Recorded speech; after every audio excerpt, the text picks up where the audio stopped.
we're out here and we're looking for blazes, and we're thinking like, oh, that could be one up there. No, it just happens to be moss. So don't let yourself get confused by the moss and get lost.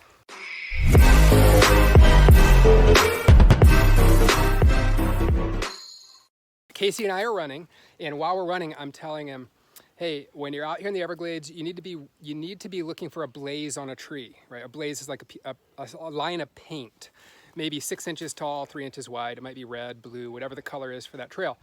And I said, you always got to make sure you know where the next blaze is.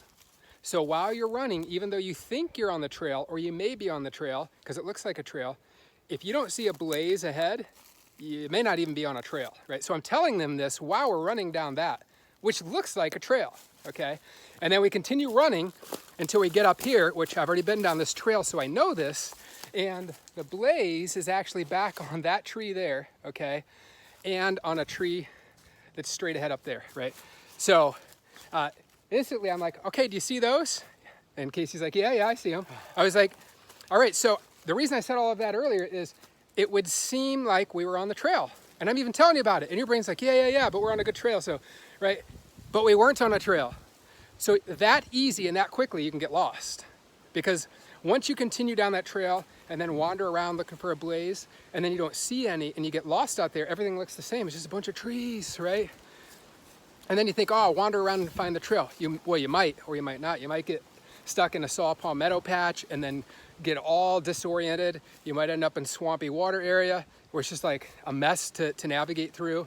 And you're not gonna see the blaze on the tree unless you're on the trail, right? Or close to the line of the trail, because the blaze is just on one side of the tree and on the exact opposite side of that same tree. And we can see three ahead. And luckily here, we can see three that are up ahead. You're not gonna be able to see them, but usually when there's one on a tree, around the other side of that tree is the other one, right? So when you're coming back or coming the opposite direction, you can see that.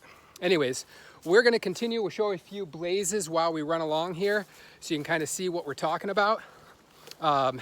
You know, and this looks like a good trail here, but it also looked like a good trail over there. And once you get off the path, it's like being in a labyrinth. It doesn't matter that you have a map. If you're lost in a labyrinth, you could be like 3 corridors over from the actual part of the labyrinth you think you're in. So even though you got a map, it's not helping you anymore because you're in the wrong spot. So there's a blaze on this trail. That's what it looks like. So it tells you to continue on running in this direction up here. And a lot of times you would see another blaze right on that side, unless we're on the wrong side of that tree. I guess we'll find out. All right, so we continued running, not too far. We made sure we could find another blaze, which is right there. So we know that's the proper direction to go. So while you're running, once you pass a tree with a blaze, you should be able to almost see the next blaze on the trail. And if you don't, you could continue forward exploring, looking for the next tree with a blaze, right? But don't go too far without seeing the next blaze on the next tree. Because if you do, and you don't know which tree to go back to, you're gonna get lost. And then you'll have a real adventure. Last lesson about like keeping to the trail and looking for the blaze on the trail. You can see the last trail blaze that we came through that was really, really clear over there on that tree. And so we saw that, and it looks like it's pretty straight ahead. You just keep going this way. It looks like nice single track, right? If you look at the ground, it looks like it's leading into some single track, right? So you just keep going this way, but it's not the trail. It just turns into swampland, and we just got stuck in the thick of the swampland. Backtracked a little bit, maybe about 100 meters. Boom, there's the blaze right there. And look at the trail ahead. I mean, I don't even know if this is fit to be called single track because look how gnarly it is. We might have to do some bush bashing through here, which should be fun. Is it looking like ahead, buddy? It's a little marshy, a little wet. We may need the upright paddleboard for that section of the trail. We didn't bring the upright paddleboard. Okay, so we made it to the trailhead here, and from here on out, we're gonna end up running on the road back to meet the family. So we got about 3 miles left. But also we saw this very handy sign as we're getting off of the trail. Would have been a lot more handy prior to getting on the trail. I don't think there's one down at the trailhead we got on at, so.